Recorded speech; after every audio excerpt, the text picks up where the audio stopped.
Hi, I'm Jazz with BlackSheepHTX, sitting here with the wonderful and beautiful Miss Angela Yee of Power 105, The Breakfast Club. How are you? I'm good. How are you? Good. What's up, ladies? Make sure you join me, Angela Yee, for Texas Black Expo Diva Dialogue 2015. Now, I'm going to be there for We just finished up the Diva Dialogue. It was very inspiring with Miss Debbie Deb and Nicole Bitchie. How was that? It was great. It was me, Debbie Deb, Lady Amy, Nicole Bitchie, and it was for 93.7 The Beat for the Texas Black Expo. So I was just excited because everybody there it was like a fun panel. Oh, yeah. It was like if I was sitting around talking to my friends. It was definitely very inspiring for those who are looking to make a wave in the entertainment industry. Are y'all done with the events for this weekend, or you have anything else for TV? I think that's it. You know, now I get to just kind of walk around. Yeah, get some Frenchies. Yeah. Yes. Okay, so I know that you're from Flatbush and you moved to Jersey. Yeah. I actually visited New York for the first time last weekend. Oh my gosh, what part did you go? I was actually in Flatbush. Oh, you were? Yes, What I was that? stayed. I know. I stayed in Brooklyn, and so I was traveling by subway or whatever. It was just very different. Very different. Sheesh, I'm scared for you. Yes, I tried to go to the station actually, but I couldn't find it. So look at God, you're sitting right here with me right now. So that worked out. How was it like growing up in the city? It was good. I mean, I grew up in Brooklyn, so I kind of feel like when you grow up, just like anywhere, you kind of stay in your neighborhood where you grew up. So I think, for me being in Brooklyn, I kind of never really left my little radius of, going to school and then coming home. And so when I got older and I was going to school like in the city and kind of venturing out a little bit, and I moved to Jersey, it just opened up a whole new world of experience, and just making new friends in other places and seeing how different it was for me. I think sometimes when you're young, if we didn't really travel, the only place we went was once a year we would go to Montserrat. That's where my mom side of the family is from in the West Indies. That's the only place that I had ever been until like I graduated from college. Other than that, that's that was my whole world. So it was just interesting to move to Jersey and see like trees and grass in the park and people with cars. A lot of people didn't have cars growing up or even know how to. My mom couldn't really drive until we moved to Jersey, where you kind of have to drive. So it was just really different. Okay, so you did mention school. You went to school for English. You majored in English, and you originally wanted to be a writer. Right. So what led you down the path of the music industry and the entertainment world? Well, when I was in school, I did a lot of internships in music. Like I interned at MTV, I interned at a record label, I interned for Wu-Tang. So when I graduated, it was just easy for me to get a job doing that. It's what I knew. And I feel like writing in English is something that you utilize no matter what you're doing in life. It is important to be able to write well. So I ended up doing marketing. I was young. I was trying to find out. I always enjoyed writing. I always enjoyed reading. That's why I was an English major. So I said, I'm just going to major in something that I like. I'll probably end up writing books, teaching, or whatever. And, still do write all the time. Yes, you still write. What do you like to write? Well, just depends. I like fictional, more than anything. But I think I got to get more on that. But I do enjoy now. I have a lot of stories to tell. Yeah. I feel like having been in this business as long as I have, there's so much, especially like doing a panel like we just did today.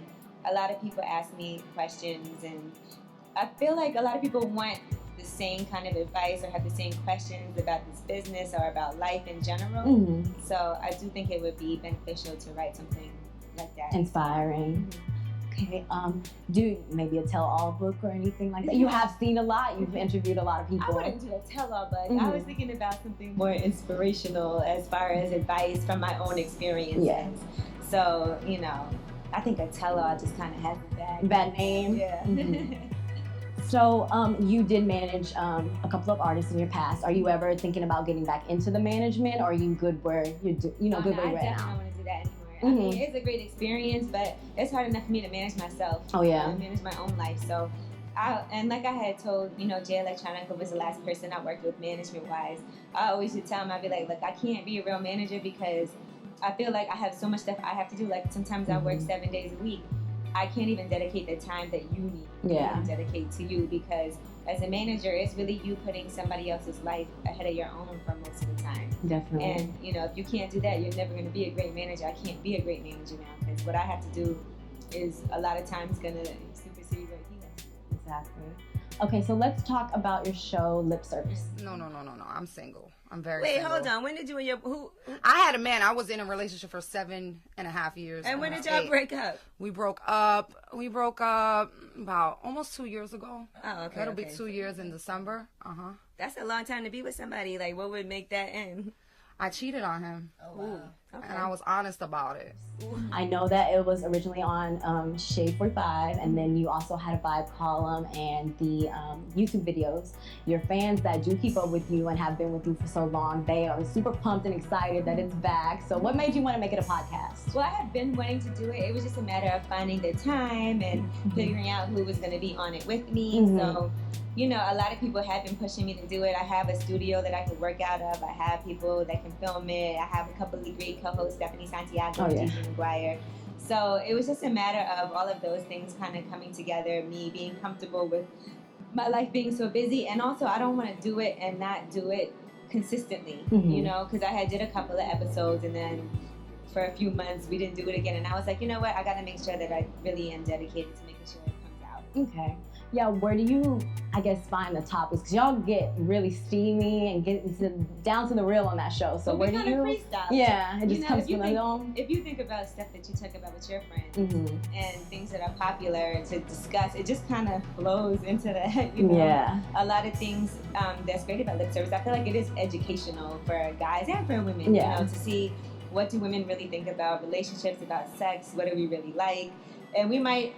Obviously, we all have different experiences and different views, but I do think that, you know, the conversations and the topics are fun. Not only are they fun, but it also is real things that people talk about. It's not, you know, I think sometimes there's like this stain on women discussing their personal business and their personal life, but we're doing it in such a fun, lighthearted way. I think it is pretty empowering to be like, okay, we can talk about not just, you know, superficial things, but we can talk about like our lives and let you into that and let people know like maybe certain things that you do, other people do also. Maybe there's questions you have. Well, here's the answer to that I don't know who I can talk to. There's people who have no one to talk to about questions that they might have about sex. So or embarrassed maybe to ask. Might be embarrassed. So, so it's nice to see like real women discussing things that you're interested in hearing about.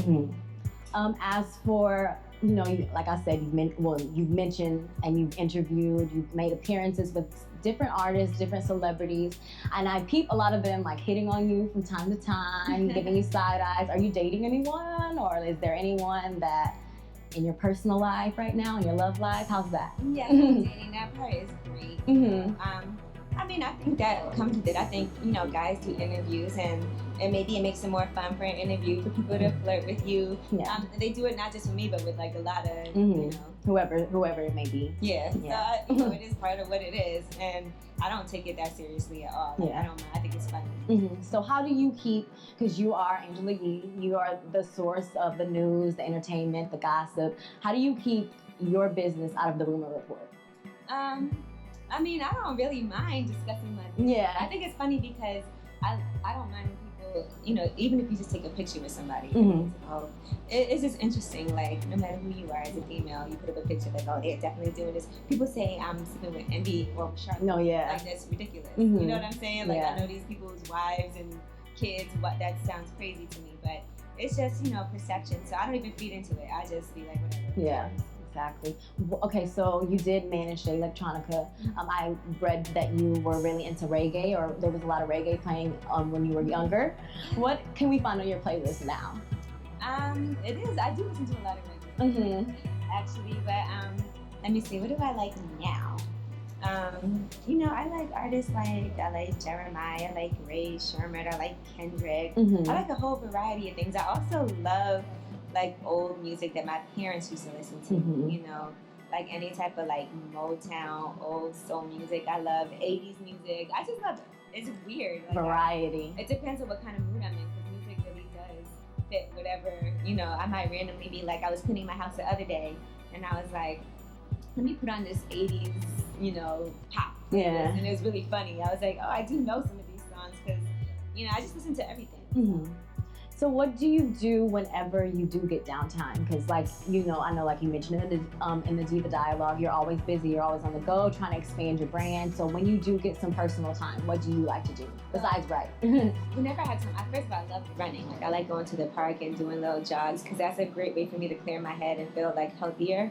So that's always important to me to take time to do that because sometimes I'll feel like I'm really tired, I'm exhausted, I'm fatigued. I'm like, that's because I need to go out and like run and just like get my, get it going. Yeah. But a lot of times if I have some time, I feel like I work really, really hard. I like to be like, let's go somewhere, let me go somewhere on vacation, even if it's for 2 days and just relax, lay in the sun, have a drink outside on the beach, things that I don't get to really do that often, just relaxing wise. So I might be like, okay, I'm going to work straight for the next 6 weeks, no days off. But then after that, I'm going to take that weekend off and go somewhere. Okay. And that's how I reward myself. Where is your favorite destination spot or like your favorite vacation? The nicest place I've ever been to that was absolutely beautiful is Turks and Caicos. Where's that at? That is, it is, I guess Turks and Caicos is in the Caribbean, right? Sure. I think it's near Anguilla.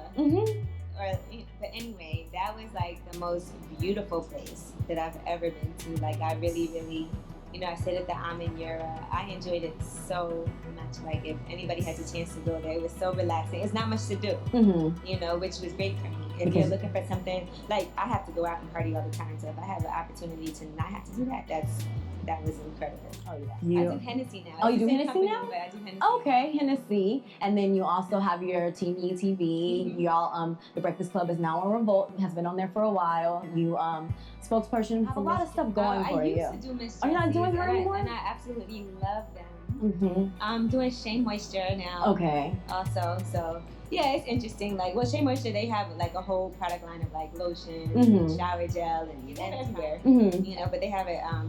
They have certain things that are exclusively at Target. Like they have like the Black African soap and whatever that I love. So but Miss Jessie's, that's like my family. They really helped me out a lot when you first got. Yeah. Okay. Yeah. And they have there's a book out right now too. Miss Jessie's, it's really good. Okay. Yeah, because I'm natural actually, so I'm trying to tame my natural curls, my natural hair. So I've definitely heard good things about Miss Jessie. Don't tame it, let it be.